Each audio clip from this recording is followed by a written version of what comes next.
Hello प्यारे दोस्तों, मैं एक बार फिर से आप लोगों के लिए बेस्ट एग्ज़ाम चैनल पर कर्मा का स्टोरी लेकर के प्रस्तुत हो गया हूं। और ये है कर्मा का पार्ट 2 खुशवंत सिंह स्वाहा के द्वारा लिखा हुआ। खुशवंत सिंह ने जो ये स्टोरी लिखी है, इस स्टोरी में कर्मा में बताया क्या गया है कि किस तरह से ये घटनाएं होती हैं। और अगर कोई बहुत ज़्यादा अपने आप को स्मार्ट और बहुत ज़्यादा अपने आप को काबिल समझता है तो उसे एक न एक दिन अपनी किस्मत के आगे ठोकर खाना ही पड़ता है।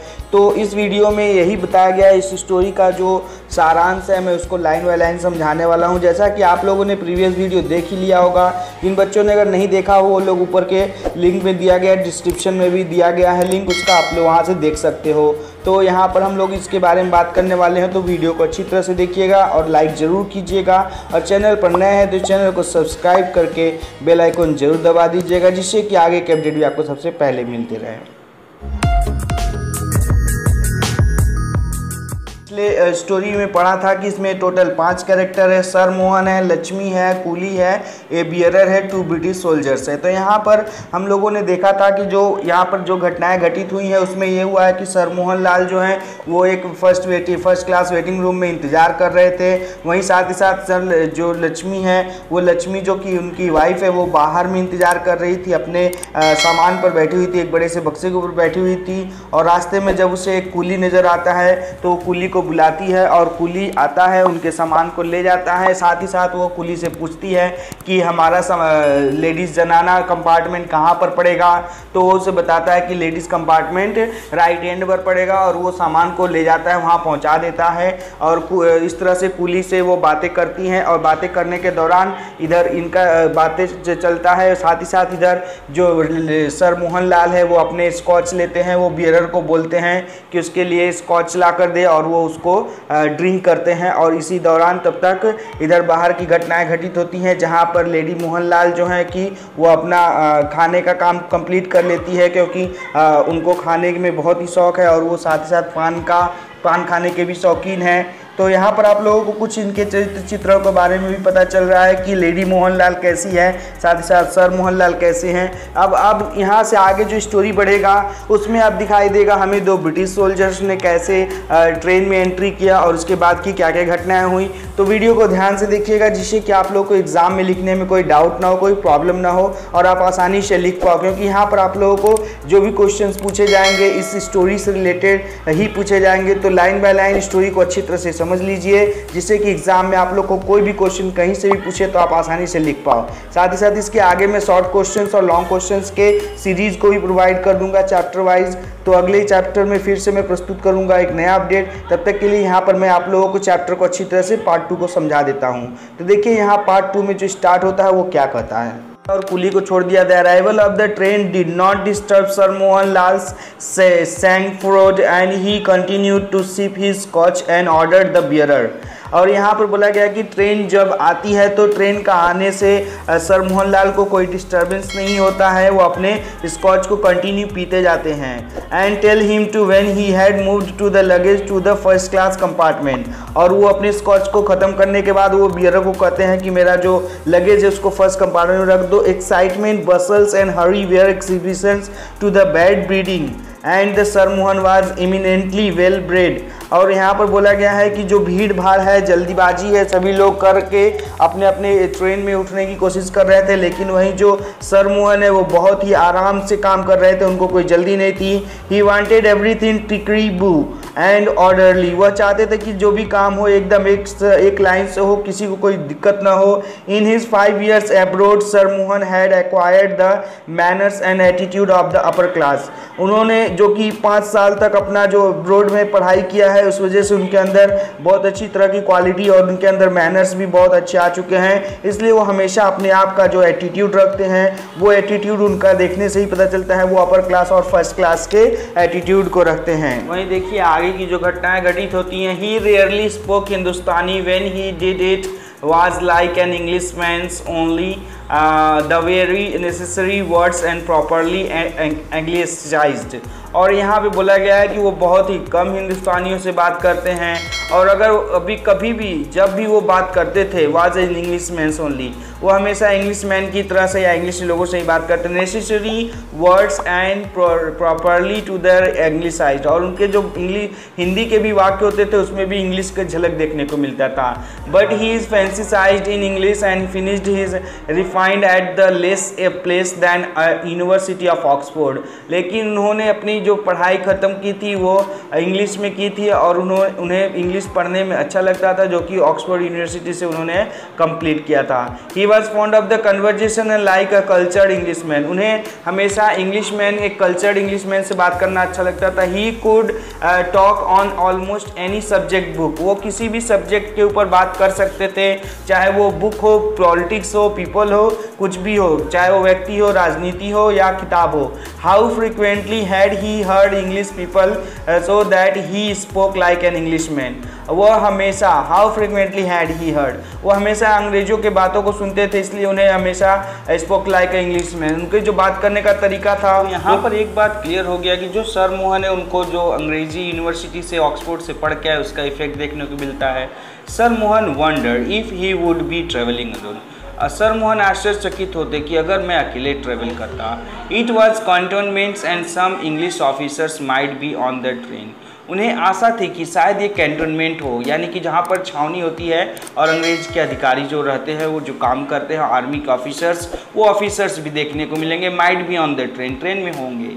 His heart warmed at the prospects of the N impressive conversation, और उन्हें ये लग रहा था, उनका जो दिल था वो बहुत ही खुश हो रहा था कि चलो ठीक है, उत्साह से भरपूर हो रहा था कि चलो ठीक है, अब एक बहुत ही गुरुत्वपूर्ण यानी कि बहुत ही महत्वपूर्ण कन्वर्सेशन होने वाला है जो एक दूसरे को प्रभावित करेगा। He never showed any sign of the eagerness to talk to the English as most Indian did, उन्होंने कभी भी अंग्रेजों से बात करने के लिए ईगरनेस नहीं दिखाई, उत्सुकता नहीं दिखाई, जैसा कि कॉमनली कोई भी इंडियन होता है और अंग्रेज को देखता है तो उससे इंग्लिश में बात करने की कोशिश करता है, पर उनके अंदर ये नहीं था।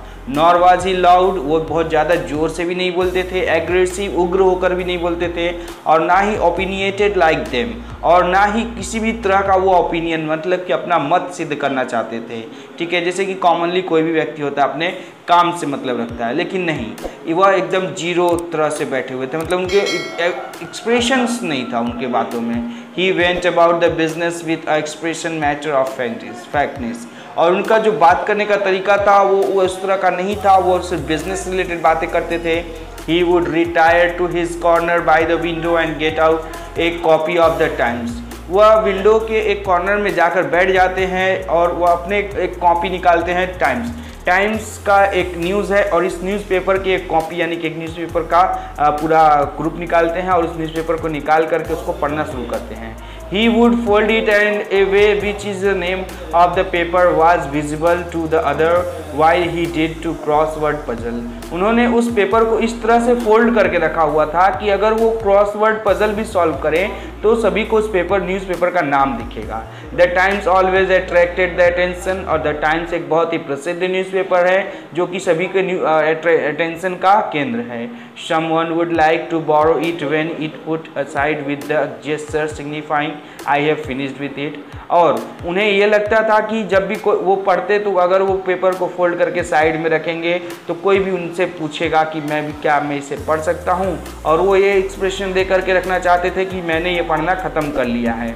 Perhaps someone would recognize his balliol tie which he always wore while traveling, और कभी कभी ऐसा भी होता था, ऐसा करते थे कि कभी कोई उनके उस बैलियल टाई को भी पहचान ले जो कि वो हमेशा अपनी यात्रा के दौरान पहना कर, तो ये बैलियल टाई के वजह से vista leading a fairly land of Oxford, जहाँ पर एक बात करने के लिए टॉपिक मिल जा रहा जिसमें कि फेरी लैंड ऑफ ऑक्सफोर्ड के बारे में, कॉलेज के बारे में, वहाँ के मास्टर्स के बारे में, डॉन्स ट्यूटर ब्रोट रेस, वहाँ पे जो डॉन्स होते हैं, जो ट्यूटर्स हैं, जो टीचर्स हैं, जो बोट रेसेस होता है, और यहाँ तक कि एंड द रगर मैचेस यानी कि वहाँ पर जो रग्बी का मैच हुआ करता था, उस मैच के बारे में भी उनको बात करने के लिए बहुत ही ज़्यादा अच्छा टॉपिक मिल जाता, जिससे कि वो सामने वाले से बहुत कुछ बातें कर सकते थे और जिससे कि उन्हें ये बात करने में सुविधा होती। तो इन सभी बातों को दिखाने के लिए ही वो बैलियल टाई को दिखाते हैं सभी को, जिससे कि सभी को ये लगे कि हाँ वो ऑक्सफोर्ड यूनिवर्सिटी से पढ़ कर आए हैं और सब उनको बहुत ही ज़्यादा सम्मान दे। वहीं आगे की बात करें तो आगे जो बात कही गई है उसमें कहते हैं क्या, if both the times and the tie failed, कहते हैं क्या कि द टाइम्स यानी कि जो न्यूज़पेपर है वो, और अगर टाई ही फेल हो जाता है किसी को उनसे बात करने के लिए उत्सुक करने के लिए, तो सर मोहन वुड कोई है his bearer to get the scotch out. तब वो क्या कहते हैं, तब वो कहते हैं कि मैं, तब वो अपने आप को बोलते हैं कि बियरर से कि मेरे लिए स्कॉच लाओ। Whisky never failed with the English man, और विस्की एक ऐसा चीज़ है कि जो अंग्रेज़ों के सिवा और कोई नहीं पसंद करता है, तो इससे ये पता चल जाएगा कि कोई ना कोई ज़रूर पसंद करेगा। Then followed sir Mohan's handsome gold cigarette case. उसके बाद कहते हैं कि अगर विस्की भी बच जाता है, अगर विस्की के टाइम भी कोई ध्यान नहीं देता, तो वो कहते हैं कि उनका जो गोल्ड सिगरेट रखने वाला जो केस है, वो जो सिगरेट से भरा हुआ है, उस सिगरेट केस को निकालते हैं। And with the English cigarette, जो कि अमेरिकन सिगरेट से भरा हुआ सिगरेट केस है, उस सिगरेट के डब्बे से सिगरेट निकालते हैं। And English cigarette in India, और कोई भी देखेगा कि अरे वाह इनके पास तो अंग्रेजी सिगरेट है और ये विदेश से लाया हुआ विदेशी सिगरेट है, तो बहुत ही आश्चर्यचकित होगा। How on the earth did he get them, इस भारत की भूमि पर इसे ये विदेशी सिगरेट कैसे मिला। Sure he didn't mind and sir Mohan's understand the smile, और वो उस सिगरेट को दूसरों को देने में भी नहीं झिझकते। कोर्स ही डिडंट माइंड, जैसे कि वो माइंड नहीं करते। But could he use the English man as a medium of commune with his dear old England, लेकिन वो सोचते हैं कि क्या वो बात कर सकते हैं उन अंग्रेजों से जो कि उनके इंग्लैंड से रिलेटेड है। Those 5 years of the greybacks and gowns and sports or blazers, mixed doubles of the dinners at the Inn of Court and night at the Piccadilly। यहाँ पर कहते हैं कि उन्होंने जो 5 साल बिताए थे, वहाँ से उन्हें बैग मिला था ग्रे कलर का, गाउन्स मिले थे, स्पोर्ट्स ब्लेजर्स मिले थे, मिक्स डबल गेम है वो गेम खेलने के लिए, और वहाँ पे डिनर जो कि एक साथ सभी लोग एक साथ करते थे नाइट में, वो सारी बातें याद आती हैं। 5 years of A crowded glorious life, 5 साल उनका जो था बहुत ही अच्छा बीता हुआ था। Words for more than the 45 in India with his dirty, और वो कहते हैं क्या कि अब वो 45 ईयर्स के हो गए हैं, अब वो इन्हें बहुत ही डर्टी लगता है। वुल्गर कंट्री मैन, यहाँ के जो कंट्री मैन है बहुत ही वुल्गर लगते हैं, बहुत ही असभ्य लगते हैं। With the sordid details of the road of to success, और यहाँ पर सक्सेस जो सफलता है बहुत ही मुश्किल से मिल पाती है। Of the nocturnal visit to the upper storage and the office is old Lakshmi smelling of sweat and the raw onions. यहाँ पर कहते हैं क्या कि उनका जो 5 साल का जीवन था वो बहुत अच्छा था जबकि वो कॉलेज में थे, लेकिन उसके बाद से जब वो रेगुलर अपने वाइफ से ऊपर मिलने जाते थे लक्ष्मी से, तो उसके पसीने की बदबू आती थी, साथ ही साथ उसे कच्चे प्याज की गंध आता था जो कि उन्हें बर्दाश्त नहीं होता था, बहुत ही बेकार लगता था। तो ये सभी बातों को वो सोचते हैं और कहते हैं कि अब मैं 45 साल का हो गया हूँ और इसी को मैं इतने दिनों से झेल रहा हूँ कि अब मुझे अच्छा नहीं लगता है, क्योंकि जो स्मेलिंग है वो बहुत ही नेटिव कंट्री का जो स्पेलिंग है, यानी कि यहाँ पर जो विलेज की ये लक्ष्मी के बारे में बताया गया वो साफ़ सुथरी नहीं रहती है, जिस वजह से यहाँ पर ये ऐसा कहते हैं। Sir Mohan thought were the disturbed by the bearer announcing the installation of the sahibs luggage in the first class compartment. कहता है क्या यहाँ पर जैसे ये सब बातें वो सोच रहे थे तभी डिस्टर्ब कर दिया जाता है और उसको डिस्टर्ब करने वाला है बियरर। वो अनाउंस करता है कि installation of the sahibs luggage, वो कहता है कि सर आपका लगेज जो है फर्स्ट क्लास कंपार्टमेंट में रखने वाला हूँ, the next to the engine के बगल में है। Sir Mohan walk to his coupe with the studied gait, और वो उसके पीछे पीछे चल देते हैं। ही वॉज डिसमेज्ड, और वो कोई भी विचार नहीं लाते हैं उस समय, अपने आप को सिर्फ सोचते हैं कि अब तो फर्स्ट कंपार्टमेंट में बैठ करके आराम से जाना है।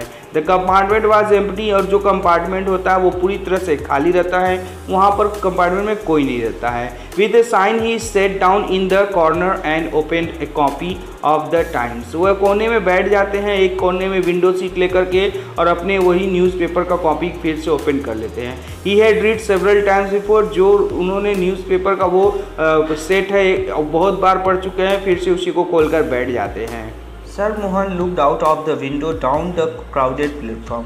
क्राउडेड प्लेटफॉर्म को वो विंडो के थ्रू से देख रहे थे, और देखते देखते his face is lit up as he saw two English soldiers struggling along, और उनका जो चेहरा है वो खुशी से खिल उठता है। क्यों खिल उठता है? जैसे ही वो दो अंग्रेजी सोल्जर्स को देखते हैं, दो आर्मी को जो सैनिकों को देखते हैं, देखते ही उनका चेहरा खुशी से खिल उठता है। Looking in all the compartment for the rooms, जो दोनों सैनिक हैं वो दोनों कंपार्टमेंट में जगह ढूंढ रहे थे। They had their haversacks slung behind their bags, उन लोगों के कंधे पर जो आर्मी का जो बैग होता है, बड़ा बड़ा सा बैग, वो झूल रहा था behind their bag and walk unsteady, और वे लड़खड़ा करके चल रहे थे, बैग का भार इतना ज़्यादा था। Sir Mohan decided to welcome them, sir Mohan ने सोचा कि इन लोगों का स्वागत करूंगा। Even though they were entitled to travel only second class, जबकि उन लोगों को सेकेंड क्लास में यात्रा करने में भी कोई परेशानी नहीं थी, लेकिन वो सोच रहे थे कि इन लोगों को फर्स्ट क्लास में बुलाया जाएगा। साथ ही साथ उन्होंने कहा कि मैं गार्ड से भी बात कर लूँगा। One of the soldiers came up to the last compartment and stuck his face through the window. एक सैनिक आता है और आकर के वो कंपार्टमेंट से में अपना फेस देख करके रुक जाता है। He surveyed the compartments and notice the unoccupied berth, वो अंदर देखता है और देख करके समझ में आ जाता है कि कोई भी बर्थ यहाँ पर भरा हुआ नहीं है, पूरा खाली है। एयर बिल ही साउटेड वन एयर मीन्स होता है क्विक, बिल को कहता है क्विक करो, क्विक जल्दी करो एयर बिल, और वन एयर कहता है कि यहाँ पर एक सीट खाली है। His companion come up also looked in, उसका जो दोस्त था, उसका साथी था, वो भी आता है और वो भी अंदर देखता है। लुक्ड एट सर मोहन, और फिर सर मोहन को भी देखता है। गेट द निगर आउट, निगर मतलब होता है, वे लोग काले को निगर कहते थे, तो वो कहता है भारतीय को, यानी कि जो यहाँ पर सर मोहन है वो काले है थोड़े, तो उनको कहता है, बड़बड़ा कर कहता है, मर्टर टू हिज कंपेनियन, वो अपने साथी दोस्त से बड़बड़ाते हुए कहता है कि इसको बाहर निकालो, ये जो है ये निगर है, यानी कि ये काला है, इसको बाहर निकालो। They open the door and turn to the half smiling half protesting sir Mohan, और ये लोग दरवाज़ा खोलते हैं, दरवाज़ा खोल करके देखते हैं तो वहाँ पर हाफ थोड़ा सा मुस्कुराते हुए, थोड़ा सा प्रोटेस्टिंग करते हुए सर मोहन को कहते हैं रिजर्व येल बिल, और फिर वो चिल्लाता है कि ये रिजर्व है, बिल चिल्लाता है जनता रिजर्व आर्मी फौज, और वो कहता है कि ये जनता रिजर्व गाड़ी है, ये जनता रिजर्व कंपार्टमेंट है, बॉगी है, जो कि आर्मी फौज के लिए है। जिम पॉइंटिंग टू हिज खाकी शर्ट, वो अपने खाकी शर्ट को ऐसे उठा करके बोलता है कि ये तो थोड़ा धाक जमा करके, ये जनता रिजर्व नहीं है, ये फौजी के लिए है, एकदम जाओ गेट आउट, और वो कहता है कि बाहर जाओ। यहाँ पर आप लोग ध्यान दीजिएगा कि बिल और जिम दो सैनिकों का नाम। I say surely protest sir Mohan in his Oxford accent, और सर मोहन अपने ऑक्सफोर्ड एसेंट में ऐसे बोलते हैं ठीक है, और कहते हुए जैसे ही ऐसा बोलते हुए तो द सोल्जर्स पॉज्ड, और सोल्जर्स क्या हो जाते हैं, कुछ देर के लिए रुक जाते, कुछ क्षण के लिए सोचने लगते हैं। It almost sounds like English but they knew better than trust there inherited years, लेकिन उन्हें ये जो आवाज़ सुनने को मिला ये पूरी तरह से एक अंग्रेजी आदमी का था, एक इंग्लिश मैन का था, तो उन्हें उससे ज़्यादा भरोसा था उनके अपने कानों पर, क्योंकि उनको पता था कि कोई ब्लैक दिखने वाला आदमी अंग्रेज नहीं हो सकता है। द इंजन विसल, इंजन अपना साउंड करती है, जो इंजन ट्रेन का आवाज़ होता है। The guard wave the his green flag, और गार्ड ने अपना ग्रीन फ्लैग दिखा दिया। They picked up sir Mohan suitcase and flung it to the platform, और उसे उठाकर वो लोग प्लेटफॉर्म पर फेंक देते हैं। Then followed his thermos flask, उसके बाद थर्मस फ्लास्क फेंकते हैं, ब्रीफ केस फेंकते हैं, बेडिंग एंड उनका जो बेड रोल करके रखा हुआ था वो फेंक देते हैं, एंड द टाइम्स, उसके बाद जो न्यूज़पेपर उनके पास था वो भी फेंक देते हैं। Sir Mohan was levied with रेग, सर मोहन के पास अब कुछ नहीं बचा हुआ था। से लाल हो जाते हैं और वो गुस्से में चिल्लाते हैं प्रीस्पोस्टेरियस प्रीप्रोस्टेरियस, और वो चिल्लाते हैं कि क्या बकवास है, क्या बेफजूल की काम कर रहे हो। ही साउटेड, वो गुस्से से, हॉर्स विद एंगर, और वो इतना आक्रोशित हो जाते हैं, वो चिल्ला उठते हैं I will have to you arrested guard, और कहते हैं कि मैं तुम दोनों को गार्ड से अरेस्ट करवा दूंगा, और चिल्लाने लगते हैं गार्ड। उसके बाद क्या होता है, bill and gym paused again, फिर से एक बार बिल और जिम रुक जाते हैं। It didn't sound like English but it was too much for the Kings for them. वो कहते हैं, वो दोनों सोचते हैं कि ये तो साउंड तो इसका अंग्रेज़ों के जैसा है, इसका जो बोलने का तरीका है वो अंग्रेज़ों के जैसा है, लेकिन हम लोगों ने इसको काफ़ी देर से देख लिया, ये अंग्रेज नहीं है, ये इंग्लिश में नहीं है। कीप योर रजबी माउथ शट, और वो कहता है कि ये अपनी गंदी जुबान बंद रखो। And Jim stuck sir Mohan flat on face, और वो जो जिम है वो एक थप्पड़ लगा देता है सर मोहन के चेहरे पर खींचकर। तो याद रखिएगा कि जिम ने एक थप्पड़ मोहन को लगाया। और the engine gave another short whistle, engine ने अपना एक और विशल दिया, सीटी बजाई छोटी सी, and train began to move, और ट्रेन आगे बढ़ने लगा। The soldier caught sir Mohan by the arms, जो सोल्जर्स थे उन दोनों ने इनको बाहों में भुजाओं से पकड़ लिया।